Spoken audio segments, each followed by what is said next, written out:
고린도서는요, 바울이 고린도 교회 성도들에게 쓴 서신서입니다. 그래서 전서는 두 번을 편지를 썼는데 그 첫 번째 편지이지요. 고린도에 있었던 교회는요, 고린도는 인구도 되게 많았고요. 그 다음에 굉장히 발달한 도시입니다. 그래서 그곳에는 굉장히 많은 종교들이 있었고요. 또 많은 사람들이 살고 있었고요. 또 많은 문화들이 발전되어 있었습니다. 역시 그리스도인들도 굉장히 많이 있었습니다. 그것에 쓴 편지인데, 문제는 여기에 있습니다. 고린도 교회에 있었던 가장 큰 문제는 뭐냐면 파벌이었어요. 파벌. 여기 오늘 본문에도 시작하는 부분에 그렇게 나오죠. 내가 너희들의 소식을 들었는데 나는 아볼로에게 속했고 그리스도에게 속했고 바울에게 속했고 그 다음에 게바에게 속했다. 이렇게 이야기한다는 건 뭐냐 하면 나는 게바파다, 나는 아볼로파다, 나는 그리스도파다, 나는 바울파다, 이렇게 자랑한다는 것이지요. 우리가 아는 것처럼 게바는 베드로의 이름입니다. 또 그리스도파, 나는 그리스도만 바라본다. 또 어떤 이들은 바울파라, 이렇게 이야기를 하고 있지요. 이들이 서로 지혜를 자랑하고요. 또 파벌을 자랑을 합니다. 나는 무슨 파다 이럴 때는요, 반드시 따라하는 게 뭐냐면 내 파벌이 힘이 세냐 안 세냐, 이게 참 중요해요. 당을 짓는 것이지요. 당을 짓는 것. 그래서 서로보다 더 큰 세력을 갖고 싶어 하고요. 그것을 위해서 노력을 합니다. 교회 안에서 이런 일들이 생기면요, 볼장 다 본 겁니다.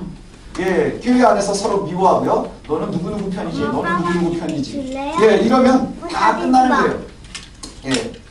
당시 고대 그리스 로마 사회에서 가장 중요했던 것은 뭐냐 하면요, 철학하고 수사학입니다.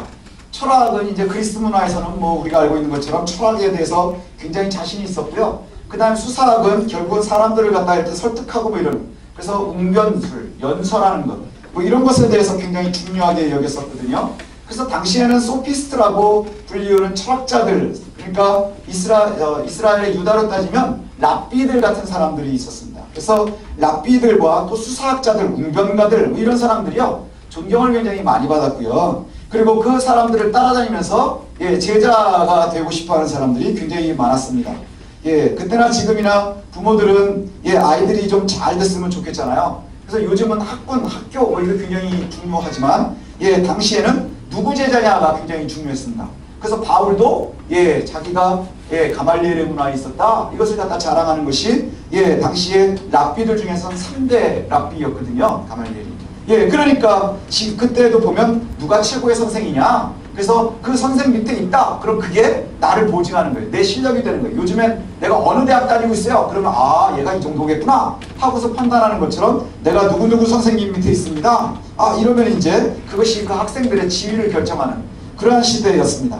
그래서 당시에 사람들이 학생들끼리 모이면요, 자신들의 선생님, 다른 선생님들을 서로 장단점을 비교하면서 논쟁을 벌였어요. 그러면서 어깨를 높이기도 하고 어쩔 때는 기가 죽기도 하고 이랬다고 합니다. 그거랑 비슷하죠. 요즘에 학교들 아이들끼리 보면서 니네 학교 좋네요, 니네 학교 똥통이네, 이러면서 막 싸우잖아요. 그래서 니네 학교 교복이 이뻐서 좋은 학교고, 니네 학교는 교복이 이렇고, 니네는 치마도 길어 막 그러면서 구워 이러거든요. 이런 것을 보면서 좋다 나쁘다를 따지는 것처럼 당시에는 어떤 선생님과 함께 하느냐가 가장 중요했다고 합니다. 이런 사회적인 분위기가요, 교회 안에도 들어왔다는 게 문제인 거예요. 교회 안에도 들어오는데 이것이 문제라는 것이죠. 고린도 교회 성도들이요, 자신들을 갖다가 내가 누구에게 신앙을 하고 있느냐, 이것이 굉장히 중요했대요.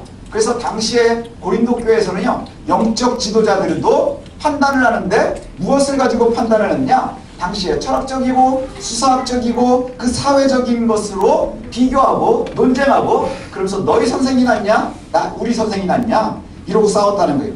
그리고는 서로 그것 때문에 불화를 일으키기도 했다고 합니다.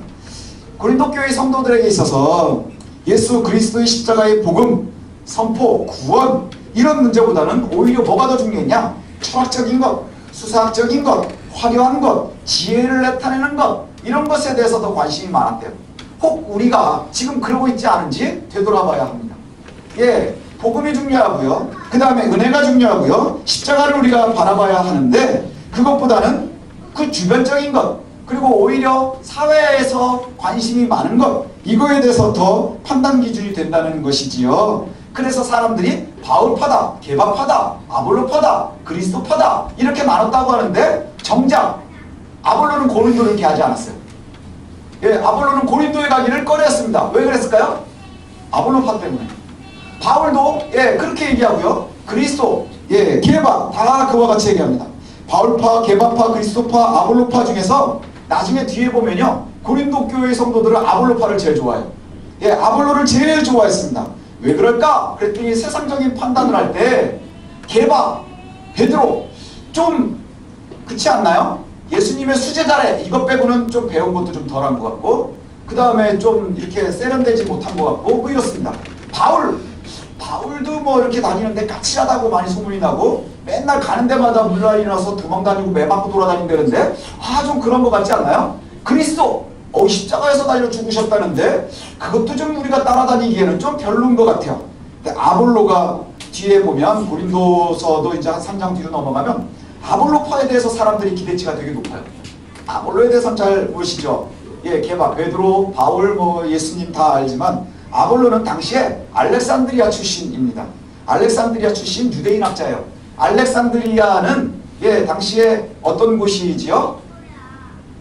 알렉산더가 만든 도시들이잖아요. 정복해가면서 있었던 알렉산더가 있었던 도시 알렉산드리아. 그래서 알렉산드리아가 몇 군데 있는데 그 알렉산드리아의 특징이 뭐냐? 거대한 도서관들이 있는 거예요. 그래서 학문이 발전되고 문화가 발전되어 있는 곳이거든요. 그러니까 그곳 출신 유대인 학자, 그러니까 구약에 대해서 정통하고요, 헬라 철학에 대해서 아주 정통한 사람이에요. 예, 그래서 웅변에 아주 능하고 구약에 아주 능통하고 그 다음에 그리스 철학에 대해서 굉장히 능통하고요. 이 아볼로는 세례 요한의 제자 출신입니다. 세례 요한의 제자 출신이고요. 그래서 세례 요한을 이제 알고 있었고요. 그리고 나서는 나중에 에베소에서 아볼라 브리스길라에게 전도를 해서 예수를 알게 되는 거예요. 그래서 이전까지 유대교에 있었던 사람이 그렇게 됐습니다. 그러니까 그리스도를 알고 있는 거예요. 근데 이 사람의 최고의 약점이 뭐냐? 그리스도에 대해서 잘 몰라요. 세례에 대해서도 잘 몰라. 뭐까지 아는 거예요? 구약에 대해서 굉장히 잘 알고. 그 다음에 바울의 구약에 대해서 잘 알고 철학에 대해서 잘 알지만 그리스도에 대해서는 잘 몰랐어요. 예, 그런데 이 사람을 갖다가 제일 좋아하는 이유가 뭐냐? 혼나잖아요. 그죠? 철학에 정통하고 알렉산드리아 학자 출신이고 유대인 선생이고, 예, 하나님의 사랑과 그리스도의 희생, 부활, 그로 말미암은 구원, 이것이 우리의 가장 중심입니다.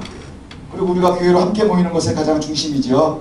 근데 오히려 사람들은요, 그리스도의 복음이나 십자가의 은혜, 그 다음에 세상 이것보다는 뭐에도 관심이 많으냐 하면 세상적인 잣대에 관심이 많아요. 지혜에 대해서, 화려한 언변에 대해서. 이것이 바로 고린도 교회의 문제였는데, 혹시 우리에게도 이러한 것이 있다면 이것이 문제가 될 거예요. 복음에 관심이 없고요, 세상적인 잣대로 교회의 리더들을 판단하면 교회 안에서 파벌이 생기기 시작을 하는 거예요. 그렇죠? 예, 교회 안에서도 우리는 이제 작으니까 그런 게 좀 적어요. 교회가 크면요, 전라도끼리 친하고요, 경상도끼리 친하고요, 충청도끼리 친하고요. 저도 이제 개척을 해가지고 교회를 다 가니까, 예, 어떤 목사님이 전화를 하셨어요, 저한테. 그러면서 목사님 제가 잘 압니다 이렇게 얘기하더니 그러는 거예요.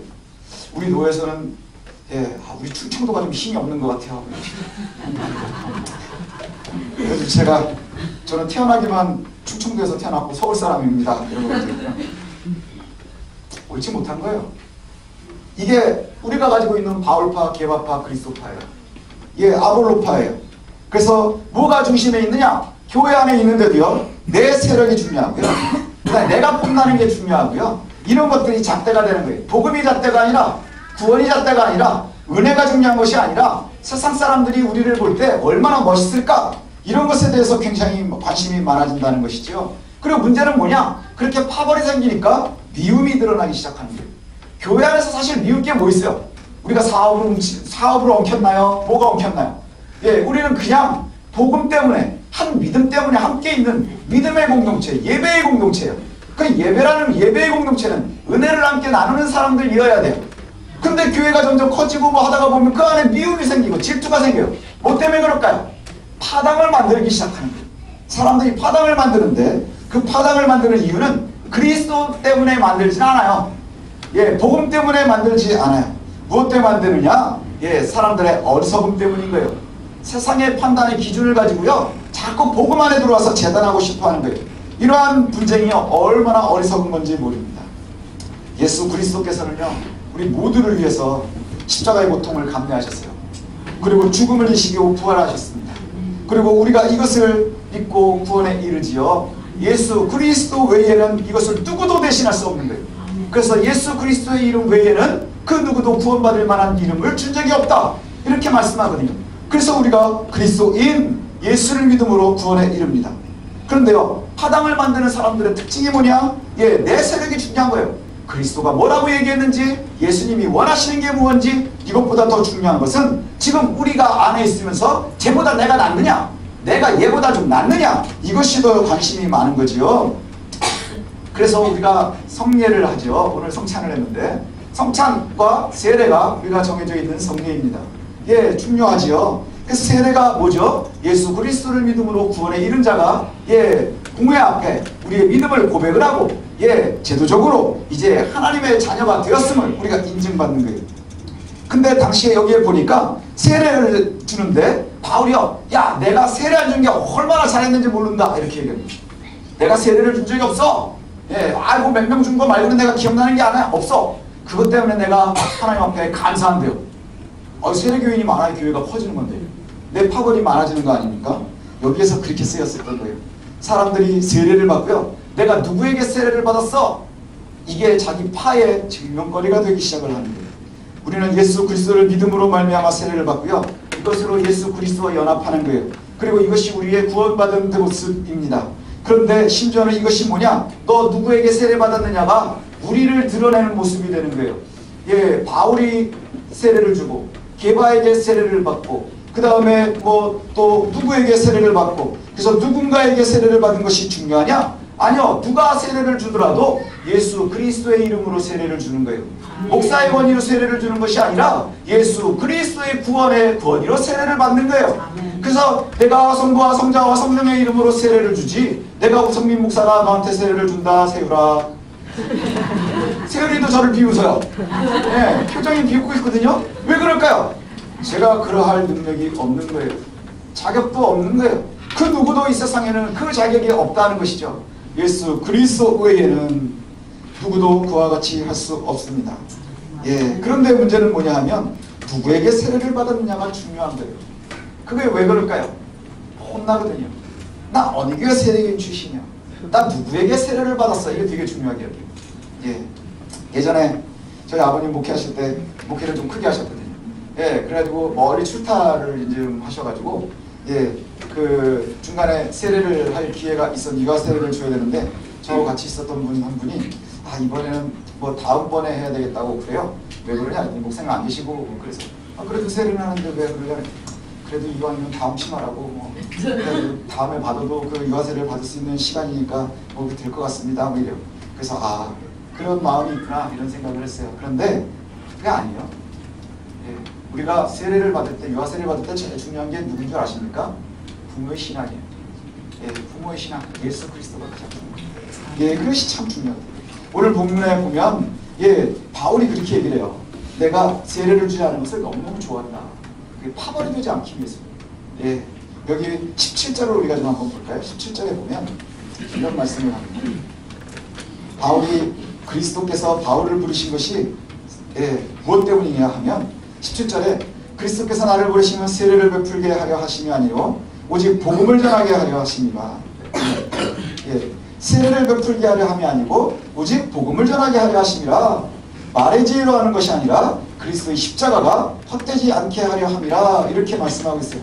바울이 사도를 하나님께서 늦게라도 바울을 사도 삼으신 이유가 뭐냐 하면 세례를 베풀려고 하는 게 아니라, 근데 예수님은 더 승천하시면서 뭐라 그랬어요? 너희는 세례를 베풀라 그랬거든요. 그죠? 땅끝까지 일어서 세례를 베풀어라 그랬는데 바울을 부를 때는 세례를 베풀려고 안 했대요. 그래서 바울에게만 세례를 베풀 능력이 없느냐? 그게 아니에요. 세례를 베푸는 것의 의미가 뭘까요? 하나님의 자녀들을 많이 만들어내는 거예요. 하나님을 믿는 사람들, 구원의 백성들을 많이 만들어내는 거예요. 근데 오늘 여기에서 바울이 나를 세례를 베풀라고 부르신 게 아니라 했었던 것은 뭘까요? 내 파당을 만들지 말라는 얘기예요. 바울파 사람들을 만들지 말라는 거예요. 그래서 여기에 보니까 뭐라고 얘기하냐? 바울을 사도 삼으신 이유는 세례를 베풀어서 네 세력을 만드는 것이 아니라 네가 자랑할 만한 것을 드러내는 게 아니라 복음을 전파하기 위함이라는 거예요. 예수 그리스도의 백성들을 만들기 위함이라는 것이죠. 혹시라도 바울이 자랑할 만한 지혜의 능력이나 연설의 능력이나 자기의 학벌이나 이런 것을 드러내는 것을 결코 그리스도께서 원하지 않으셨다는 거예요. 예수 그리스도만을 전하기를 원하셨다는 거예요. 그래서 사도 삼으셨다는 것이지요. 저와 여러분들도 그와 같은 이유로 하나님께서 부르신 거예요. 하나님의 나라를 위해서. 예수 그리스도를 이야기를 하면 사람들은 딱 두 가지로 반응을 합니다. 어떤 반응을 할까요? 첫 번째는요, 십자가의 도가 멸망하는 자에겐 미련한 것이라 이렇게 얘기를 합니다. 십자가의 도가 멸망하는 자에겐 미련한 것이라. 예, 세상의 지혜와 상황과 처지와 학문에 비추면 그리스도의 십자가의 구원이라는 것이 참으로 미련하기 그지없다 이렇게 얘기를 해요. 예. 그러면 사람들이 이제 오해하는 것이 이 복음이라는 것이 논리적이지가 않구나 뭐 이렇게 생각을 하죠. 복음이 논리적으로 허접하거나 모자라다 뭐 이런 얘기가 아니에요. 예, 신학이라고 하는 것을 갖다가 지금까지도 최고의 학문의 학교들에서 끊임없이 공부하는 이유는 뭘까요? 여기 아직도 진리가 계속해서 발굴돼 나오기 때문인데요.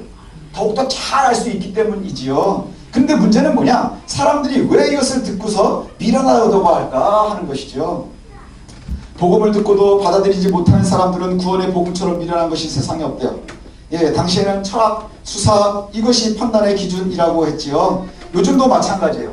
사람들이요, 복음을 전할 때 복음을 전하면 뭘로 복음을 갖다 자꾸 재단하고 싶어 하냐면 내가 잘하는 거 가지고서 재단하고 싶어요. 예, 그래가지고요, 사업을 잘 하시는 분들은 자꾸 목회에 간섭을 할 때 사업적인 마인드로 간섭을 해요. 그 다음에 과학자들은요, 자꾸 성경을 보면서 과학의 작품을 하려고 해요. 그 다음에 또 여기 보면은 뭐 여러 가지들이 있어요. 사회학, 과학, 뭐 이런 판단의 기준으로 하고 싶어 하는 거예요. 아마도 초대교회에, 특히 고린도 교회가 그랬던 것 같아요. 철학의 기준으로 볼 때 도대체 논리적이 않다고 믿는 거예요. 예, 그리고 어리석다고 믿는 거예요. 사람들이 자기 자신을 드러내고 싶어하고 판단하고 싶어 하는데 철학을 전공한 사람들이 철학적으로 이해하고 당시에 보려고 하니까 말이 좀 안 되는 것 같은 거예요. 뭐가 말이 안 되느냐? 예, 바울도 그래서 헬라인은 지혜를 찾는다 이랬거든요. 미련한 자들, 미련한 자들, 하나님의 말씀을 받지 않는 자들에겐 복음이 참 미련한데, 그래서 왜 그러냐? 봤더니 헬라인들은 지혜를 구하기 때문에 그렇대요. 지혜를 구한다는 것이 뭐냐? 당시에 오늘 얘기하고 있는 철학이나 수학이나 이런 것들, 아주 철학을 말하면서 스스로 고상하고 높은 사람들, 자화자찬하는 사람들, 그러면서 무엇 때문에 이 얘기를 할까 생각을 해보세요. 예수가 신이라며, 구원할 수 있다며, 그쵸? 구원자란 말이죠. 구원이라는 게 뭐예요? 죽음에서 생명으로 옮기는 거예요. 근데 예수는 가만히 보니까, 얘기를 들어보니까 자기 백성들에게 끌려가 죽었대요. 자기 백성들에게 끌려가 죽은 사람을, 그 사람을 하나님이라고 바라보면서 그리고 나서 그를 믿는 게 어리석다는 거예요. 논리적으로 맞지 않나요? 구원이 뭐예요? 죽은 사람을 살리는 건데 그의 백성들에게 끌려가서 고초당하고 죽었다며. 아니 그런 사람을 왜 믿어? 로마의 신화에, 그리스의 신화에 그 많은 신들 중에 이렇게 어리석은 신은 없는 거예요. 이렇게 어리석은 신은 아무리 뒤져봐도 없어요. 그러니 유대인들처럼, 그리스도인들처럼 이렇게 세상에 미련한 얘기가 없어요. 그러니 받아들일 수 없는 거예요. 내가 가지고 있는 판단, 그리스 철학으로, 로마의 철학으로 보니까 하나도 받아들일 수 있는 게 없는 거예요. 그래서 어리석다고 하는 거예요. 사람들이 생각할 때 유대인들은 표적을 찾는데요. 유대인들의 표적이 가장 중요한 게 뭘까요? 할례받은 아브라함들의 후손이라는 뜻이에요. 할례받은 아브라함의 후손. 아브라함의 후손으로 구별된 사람들은요, 율법을 가지고 있습니다. 그렇죠? 율법이 그들에게 아주 큰 힘이에요. 모든 것을 율법으로 판단합니다. 그리고 자기들이 지금까지 기다리고 있는 메시아가 있어요. 예, 우리가 부활주의를 지나면서도 우리가 공부했었죠. 예, 이 이스라엘 사람들이, 유대인들이 끊임없이 기다리고 있었던 메시아는 어떤 메시아예요? 메시아의 상징하면 승리, 그 다음에 파워, 그 다음에 회복, 그래요. 근데 예수는 십자가, 죽음, 연약함, 수치, 패배, 받아들일 수 없는 거예요. 왜요? 내 판단의 기준으로 보니까, 내 지혜의 판단으로 보니까, 내가 가지고 있는 내 아집의 판단으로 보면 그리스도의 복음은 세상에 그같이 어리석은 게 없는 거예요. 논리적으로 떨어지는 게 아니에요. 예, 복음이 허접한 게 아니에요. 그 다음에 그게 허술해서 못 믿는 게 아닌 거예요. 왜 그러냐? 내가 가지고 있는 내 것으로 판단하려고 하니까 그런 거예요. 아이들이 우리 엄마 못됐어, 이런 애들 있어요. 우리 엄마 못됐어. 뭐 때문에 못 됐어? 먹을 걸 안 준다는 거예요. 왜 안 줬을까요? 우린 다 알아요. 먹으면 안 좋으니까 안 주는 거예요. 근데 그 어리석은 애가 우리 엄마가 못 됐어. 그래서 그때부터 우리 엄마 싫어요. 그와 같은 거예요. 다르지 않아요. 우리 선생님 아직 못 됐어. 왜? 맨날 때려. 왜 맞을까요? 지가 숙제를 안 했든지 맞은 짓을 했든지 그랬겠죠. 하지만 자기의 잣대로 보는 거예요. 그 어린아이의 잣대로는 때리니까 미운 거예요. 먹을 걸 안 주니까 미운 거예요. 그리고는 그것이 아주 자기가 똑똑한 거예요. 그게 자기의 세상에 다니까. 그러나 구원 얻은 자들에게는 하나님의 능력이에요. 이게 복음의 힘인 거예요. 예, 하나님의 능력이래요. 인간적인 눈으로 보면 철학의 눈이나 과학의 눈이나 사회학의 눈이나 심지어는 무당의 눈으로 봐도 십자가의 이야기는 복음이 아니고 어리석어요. 아주 수치스럽고요. 패배의 이야기 같아요. 그러나 믿음의 눈으로 보면 그렇게 어리석고 수치스럽고 패배가 가득한 십자가를 통해서 우리에게 새 생명이 주어지는 거예요. 거기에 우리의 생명이 있는 거예요. 실제로 바울이 고린도 성도들에게 묻습니다. 너희가 하나님의 부르심을 받았을 때 너희가 사회적으로 어떤 신분이었는가 생각해봐라. 너희들이 부르심을 받을 때 니네가 어땠냐? 예, 여기에 보니까 26절부터 그렇게 얘기하거든요. 형제들아 너희가 부르심을 보라. 육체를 따라 지혜 있는 자가 많지 않으냐. 그러니까 니네 똑똑하지 않았다 소리죠. 예, 또 능한 자가 많지 않으냐. 니네들 능력도 별 볼 일 없었고 문벌이 좋은 자가 많지 않으냐. 공부도 더럽게 못했고. 그러나 하나님께서 세상에 미련한 것들을 택해서 지혜 있는 자를 부끄럽게 하려 하시고 세상에 약한 것들을 택하사 강한 자를 부끄럽게 하려 하시며 하나님께서 세상에 천한 것들과 멸시받는 것들과 없는 것들을 택하사 있는 것들을 폐하려 하시나니 이는 아무 육체도 하나님 앞에서 자랑하지 못하게 하려 하시니라. 예, 근데 우리가 자랑거리로 그리스도의 복음을 제단하려고 하는 거예요. 이게 얼마나 어리석음입니까? 하나님께서는요 천한 것으로 멸시받는 것으로 선택하셔서 존귀한 백성들을 삼아주셨대요. 우리도 역시 마찬가지 아닌가요? 우리 교회도 이렇게 보면 예, 뭐 그렇게 공부를 되게 잘하셨던 분들이 많지는 않아요. 계시긴 해요. 예, 저보단 다 잘하신 것 같은데 그래요. 예, 뭐 건강도 뭐 그닥, 그다음에 뭐 재산도 뭐 그닥, 예, 다 그냥 그닥. 그리고 뭐 외모도 그냥 뭐 그닥. 그러나 하나님께서 우리를 살려주셨. 예, 하나님께서 우리를 그와 같이 하시는 거예요. 교회 안에서는요 복음이 가장 기준이 되어야 합니다. 복음 외에는 그 어떤 것도 전파되어서는 안 되고요. 복음 외에는 그 어떤 것도 자랑거리가 되어서는 안 되는 거예요. 제 후배 목사 중에도 학교 강의하는 목사가 있어요. 대학교에서 강의도 하고 이제 학교에서 이제 저 강의하고 그다음에 교회 목회도 하고 이러고 있습니다. 예, 어느 날 그 후배가 어디 화를 막 내는 거예요. 예, 그 친구가 화를 내면 밑도 끝도 없이 화를 막 내요. 나한테 화내는 것 같아요. 가지고 만나더니 목사님 세상 이러면 안 되잖아요. 했던 거니까 나한테 왜 그러냐고. 예, 그랬더니 왜 화가 나냐고 이제 저걸 물어보니까 이제 자꾸 논리적으로 얘기를 해야 되는데 뒤부터 자꾸 얘기를 해요. 목사가 목사면 됐지 뭐가 더 필요해요? 내가 뭐라 그랬니? 내가 뭐라 그랬니? 뭐 이러는데 예, 그 왜 그러냐? 이러고 얘기를 했더니 어느 교회에 가서 이제 특강을 하러 가게 됐대요. 예, 강의를 하러 갈 일이 있어서 이제 갔다는 겁니다. 가지고 소개를 할 때 이제 뭐라고 했느냐면 어느 교회 이제 부목사님이요. 예, 목사님이라고. 그랬더니 교인들이 반응이 이렇게 미지근하더래요. 미지근하더래요. 아, 부목사가 왔어? 뭐 이런 분위기였나 봐요. 예, 그래가지고 이제 이제 그러길래 그러냐고 그러면서 이제 소개를 하다가 보니까 이제 강의 어느 대학에서 이제 강의를 하고 있습니다.